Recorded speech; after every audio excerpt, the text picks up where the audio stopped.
Hey friends, how are you? I am excited. I start the PCT 1 week from today. It is hard to believe it has come up so fast because when I decided to get my permit, I didn't even think I'd get one. So I had 2 months to plan as opposed to a whole year when I was planning for the AT.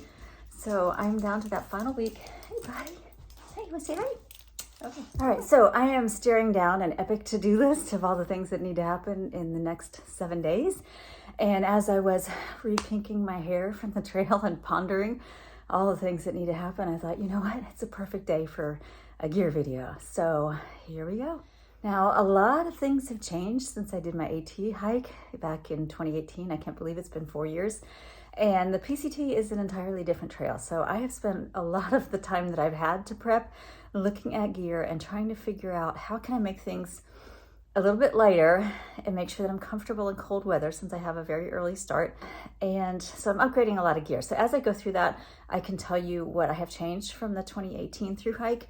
And then also if you want to see the video that outlines everything that I took, I have a video for my pre-hike gear list for the AT and then also my post-hike gear list for the AT. And I'll do the same thing this year because I'm sure a lot of things are going to change from the time I start to the time I finish.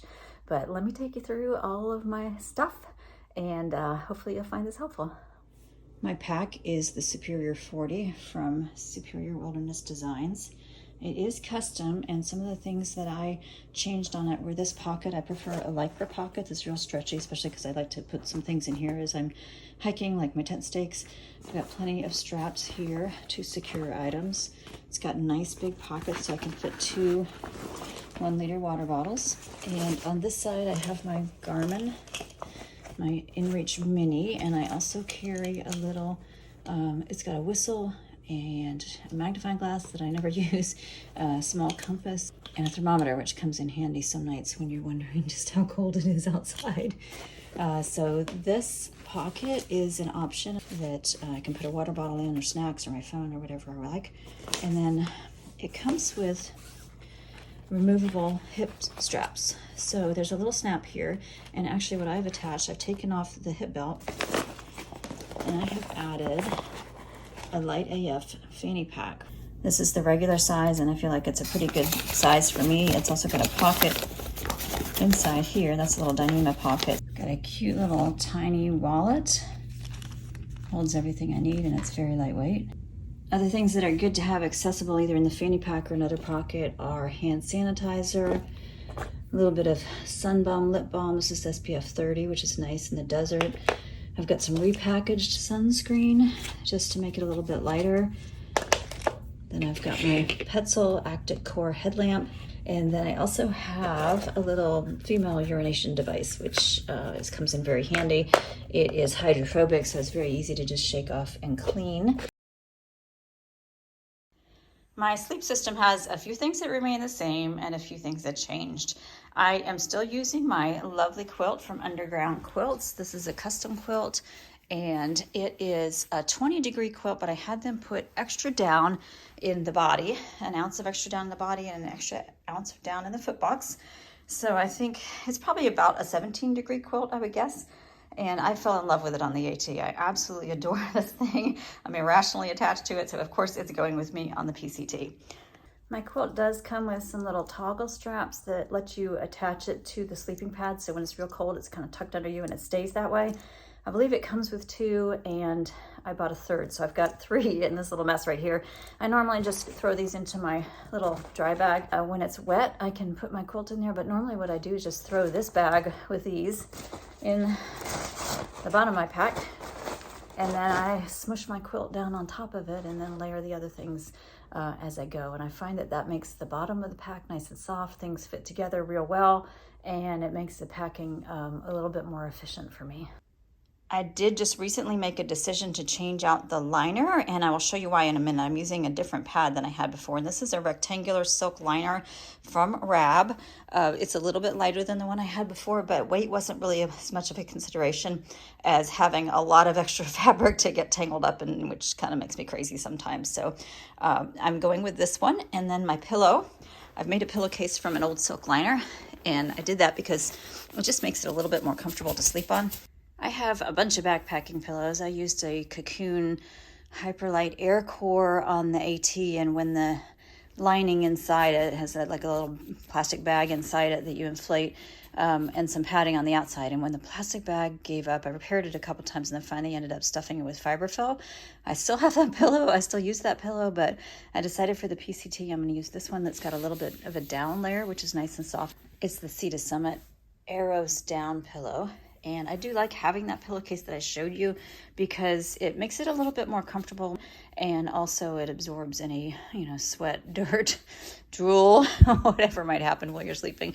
So this is easy to wash and then keeps your pillow in good shape. I did make a video a little while ago with all kinds of pillows, comparing different types. So if you're curious about what's the best one for you, you could take a look at that video that I've linked up above. And underneath all that, I have switched from my Climate, which I did really like, although after a few years it developed a leak. I have decided to go with the Thermarest X-Therm, which is a 6.7 R value, I believe.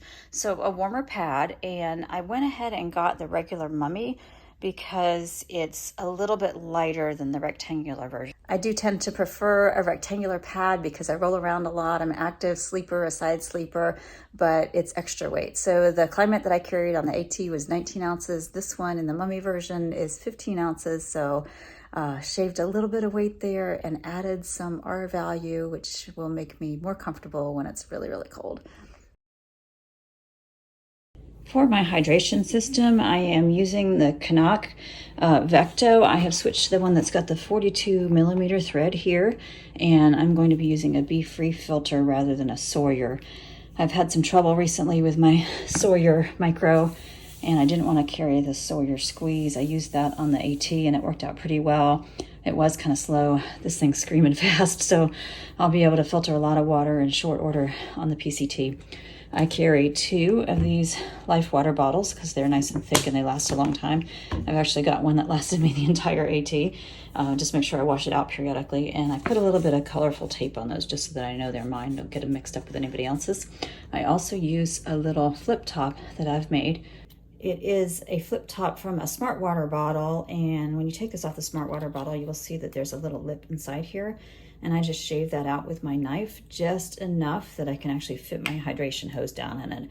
And this is a DIY hose. It's just a refrigerator hose. It's 1/4 inch interior diameter. You can buy it at the hardware store, and it fits the Osprey bite valve very nicely. I like this bite valve, but it does wear out eventually if you're biting into it. So I've got some backups that I can have sent to me when I need them. This hose goes down into the water bottle, goes down into the water bottle like that. And I just push it down to the bottom, and then I can run this over my shoulder as I am hiking so that I can drink on the go without having to reach back into my pockets. I also just added a little piece of reflective tenacious tape here just for some extra visibility. That is my hydration system. My food system is very simple, very basic. I've just got a dry bag here. This is a Dyneema bag from Hyperlight Mountain Gear, and it's just a quick roll top. And then I've also got some 𝐒𝐮𝐬𝐿 Dyneema line. I've got 50 feet and a carabiner so that I can do a bear hang if I need to. I know going through the desert, most of the time my food will probably be in my tent, but I'm going to carry that just in case. I also find that it has come in handy to have this line at certain times when I'm unable to set my tent, whether it's on rocks or on a tent pad or something like that. So I'm just going to go ahead and carry that.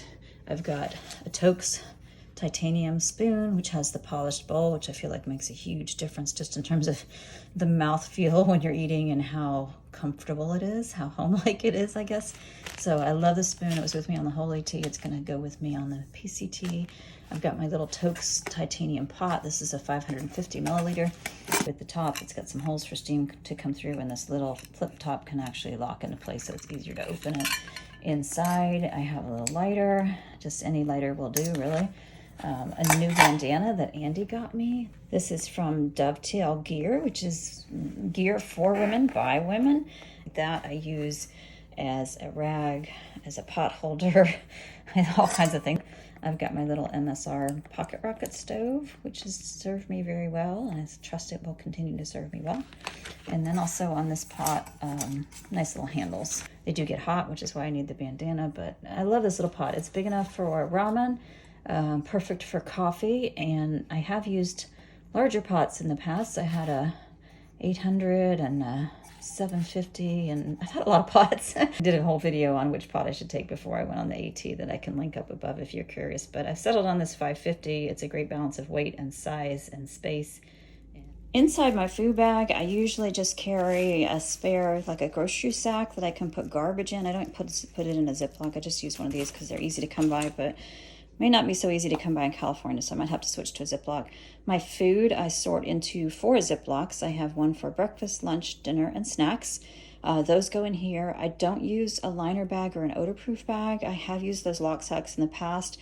They're very nice, but I find that after about 3 weeks, the seal on them tends to come apart. So the opening and closing of the bag tends to ruin the seal. So I got frustrated with that, and I just now am using my Dyneema bag, and I think it'll work out pretty well.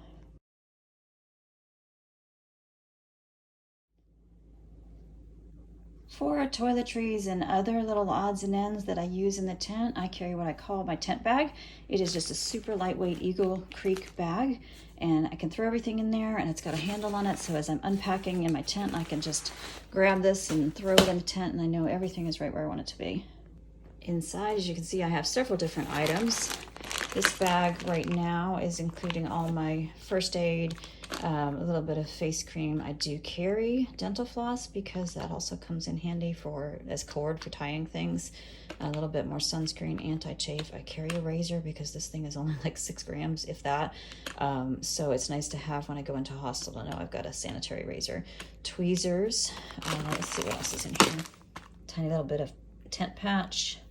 I carry Aquaphor, which is great for my lips, especially when I run out of lip balm, and I also use this in place of Neosporin if I've got a cut or something. That seems to help a lot. I carry a few Q-tips, and yes, I'm a gear geek. I did weigh these.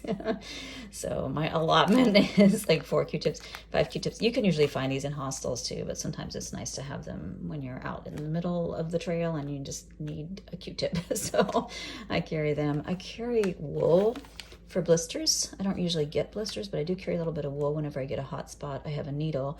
I have a few assorted bandages and also a little tiny bit of super glue. And this is just basically all there is to my first aid kit. Sorry, I've got a couple of Joyful Rambler stickers stuck in here so they don't get damaged, but that's my first aid kit. This is toothbrushing. Yep, that's pretty much it for toiletries. Also in here is my little Dyneema waterproof electronics bag. This is from Mount Laurel Designs.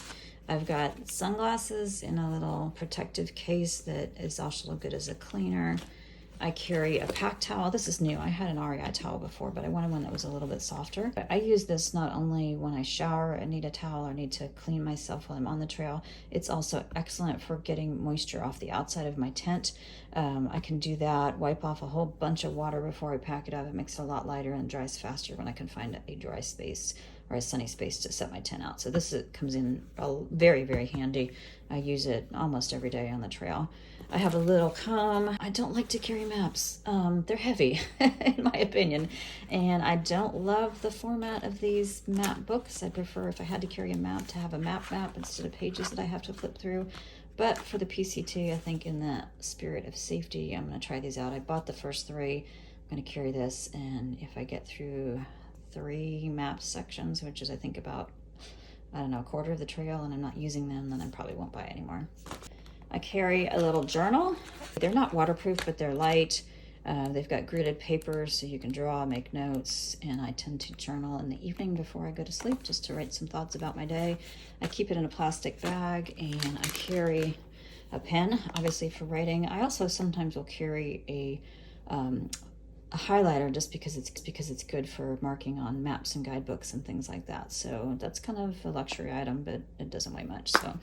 And then just a couple of other little items. I have earplugs, which obviously come in handy. I don't sleep in them every night because I'm a light sleeper and I actually prefer to hear what's going on around me, but sometimes someone's snoring or the crickets are really loud, so earplugs are good to have. These are the straps for my fanny pack to convert it into just a regular fanny pack. I don't know how often I will do that, but I'm going to carry these at the beginning of the trail and just see if I use them, and if not, I can send them home. And then finally, because we are going to be in a very cold area with potential for snowstorms, I am carrying an emergency blanket. It's, I don't know, 2-3 ounces, but I feel like it's a good safety item to have, not only if I need to stay warm, but also if there is an emergency and someone is injured and you need to protect them from shock and keep them warm. This could be a very useful thing to have on the trail. So those are the things that hang out in my tent bag. It lasted me all of the AT, and it's in great shape. I actually ran it through the washing machine, so it's a little cleaner than it used to be. Now, I showed you my little electronics bag, but I didn't show you what was in it, so here we go. This is a Nitecore 10,000 milliamp hour charger, battery power block. This is the cord for my inReach. It is USB-A, the old style USB, but it is the only thing I have that uses that, and this charger can do both. It's got USB-C and USB-A. And then I went through a process of upgrading all my cords because I wanted to charge faster and also be a little bit lighter. This is definitely lighter because I had a 2-port charger before from 𝐒𝐿𝐵. This one is from Anker and it's USB-C. This is the Nano, not the Nano Pro, but the Nano version. And then I also got 2 cables from Anker, and I went ahead and got them color-coded. They're silicone, they're very soft, and they're rated for thousands and thousands of bends, so they should definitely last on the trail. But I've got one, the purple one, lavender, is USB-C to USB-C, so I can charge the power block with that. The other is USB-C to a lightning cable, so that will charge my phone. And I've just got them tied with a little tie that came with them just to keep them a little bit more organized. So I've just got some old school headphones, and then they have the little stereo input, so I've got a converter that actually converts to lightning, so I can use those with my phone. That's great when I'm editing videos at night, or just sometimes I download things from Netflix and I want to watch TV at night, and I don't want to disturb other hikers. So, and then I've also got this little splitter, which comes in very handy. It's got the lightning charger on one end, and then it receives 2 lightning chargers. So if I want to actually charge my phone at the same time that I'm using my headphones, say to edit video, which is pretty power consuming, then that works out really well. That is the sum of my electronics gear minus my phone, which is an iPhone 13 Pro, and the Garmin inReach Mini. For footwear, I've decided to start in my Akashas. These are La Sportiva. And I bought these after I hiked the AT. I should have bought them in preparation for the long trail, and I wasn't able to go because life has been nuts for a few years. But yeah, so I've got these and I really like them, and I am going to use these till they wear out. Then I'm going to probably switch to a pair of Topo Ultraventure Pros, which I've also been testing and I really like, and I think they'll be great for the Sierras where it's a little bit colder. These are very, very well vented, so for the desert, they dry quickly, they breathe well. The Topos I found my feet a little bit warmer. So at camp, I have opted to leave my beloved Zero shoes at home.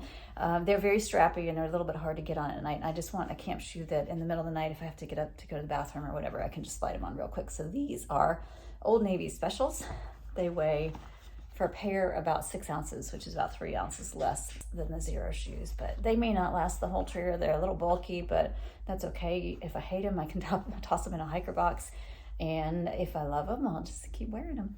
With my shoes, I'm not a gator girl, definitely not a gator girl, but with the desert, I thought it would be good to keep dirt out of my shoes, so I picked up a pair of Dirty Girl gaiters, that's hard to say, little foxy ones, and they've got hooks on the front to fit my shoes and then Velcro in the back, and I've put Velcro in the back of the shoe to attach them, and I will see how it goes in the desert with these. And again, I'm not a gator girl, so if they don't work out for me, they can just go home.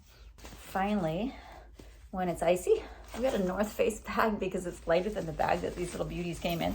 These are Catula micro spikes, if you can see them there. They're spiky, not really crampons, but micro spikes that should serve well on ice and slippery snow and that sort of thing. They're a bit heavy. I believe they come in at 12 ounces, but safety is priceless, so I will be carrying them actually right from the start again because I've got an early start. I want to be prepared, and even as I am speaking, there is snow coming down on Campo and the San Diego area, so yeah, I'm going to be prepared. For hiking clothing, I've decided to stick with some tried and true options. My North Face shorts I bought the newer version and didn't like them as much. I really like my Mountain Hardwear Ghost Whisperer Puffy, so this is coming with me. It made it through the AT.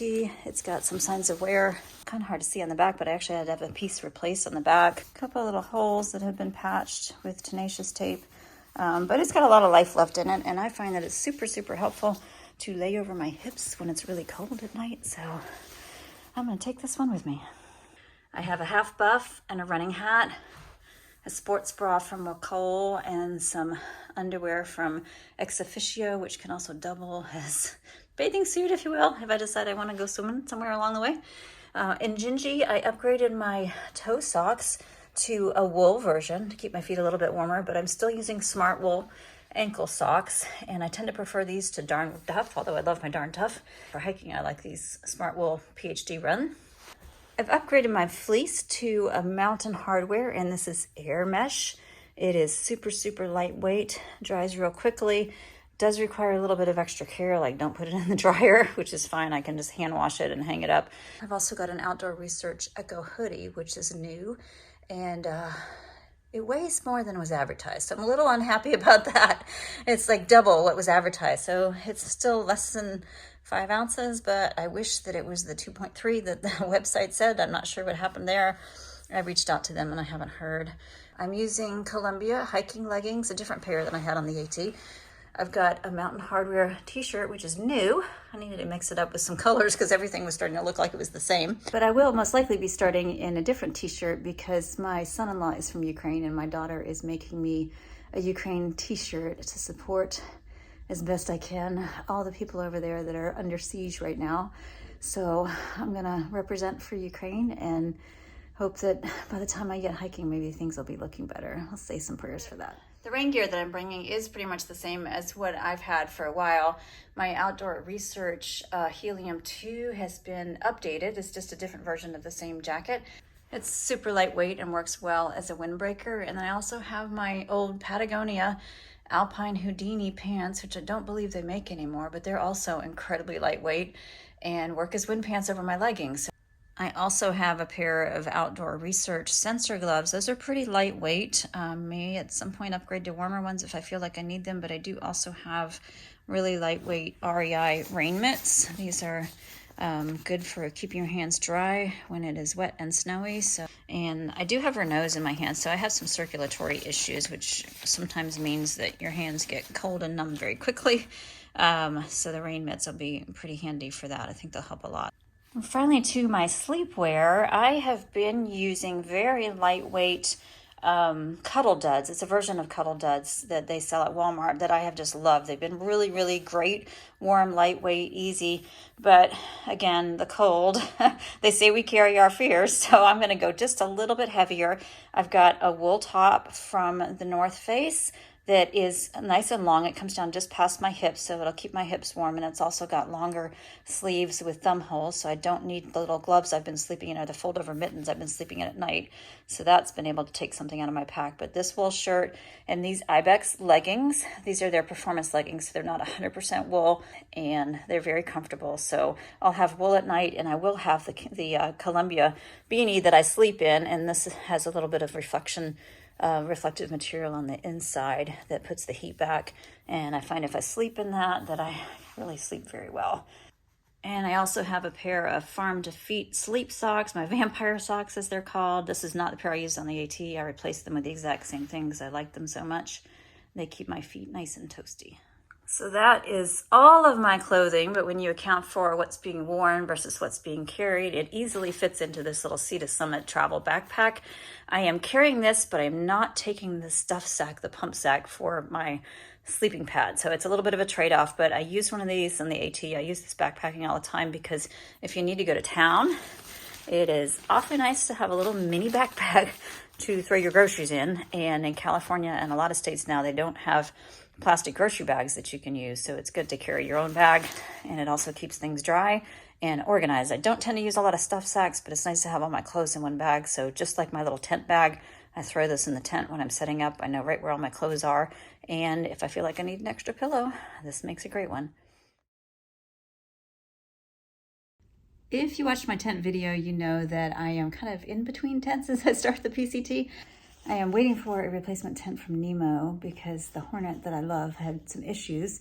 I do still recommend the Hornet. It's a great tent. It's just that the version that I got, the particular tent, had some problems because I think it was early off the line. But anyway, they are providing their usual good customer service, and I will be getting a new tent hopefully within the first few weeks on the trail. But my friend Bill was kind enough to lend me his Drop plus Durston one-person tent. It's the 𝐒𝐻𝐿𝐵 one, and should keep me warm and dry and comfortable the first couple weeks on the trail. And then when my tent comes from 𝐒𝐿𝐵, wherever they're able to send it, I will send this one back to Bill, and I'll be living in my little greenhouse again.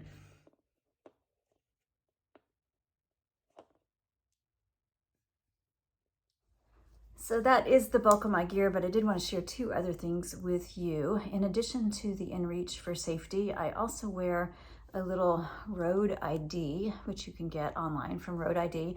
And on the back, it's got a serial number and a pin, so you can load up any medical information, emergency contacts, all that kind of thing. If you've got allergies and something happens and you're in an accident, this little thing can be invaluable, and it weighs nothing, grams. And I have my lovely Vivo smartwatch that I like, but I'm not taking this because it does require recharging. I'm going to use my Casio watch. This is just a little old school digital watch. It has an altimeter on it. I believe it's got a barometer. It just doesn't have a thermometer. I use this because I pace myself a lot of times as I'm hiking just by time, so I can estimate based on my pace how far I've gone without having to pull out my phone and look at gut hook or far out all the times.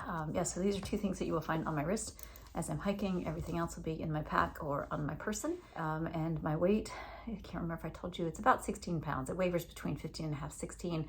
So by the time I add food and lots of water, I'm probably going to be in the low 20s, which is a little more than I'd like to carry. But then at the same time, like I said, I have been balancing out and making trade-offs between heavier gear, comfort gear, safety gear, and this is what I've netted out at.